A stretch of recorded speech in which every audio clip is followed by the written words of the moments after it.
ఏమండో నచ్చపతి ఫాలోవర్స్ చిట్కాతో మళ్ళీ మీ ముందుకు వచ్చేసాను. చిట్కా తెలుసుకోవాలంటే వీడియో స్కిప్ చేయకుండా చివరి వరకు చూడండి.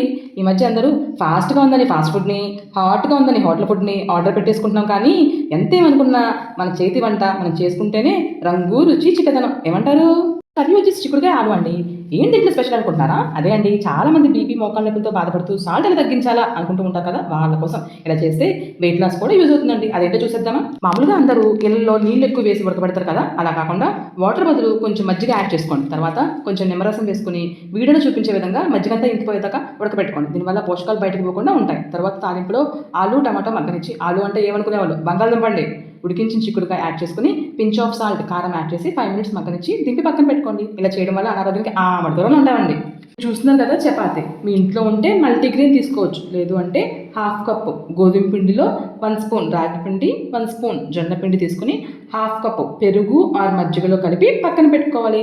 ఒక గంట తర్వాత మనం మామూలుగా చపాతీలాగా చేసుకుని కాల్చుకోవడమే. చాలా మంది ఇష్టపడే పెసరపప్పు, మేమైతే పట్టు పెసరపప్పు వాడతాము.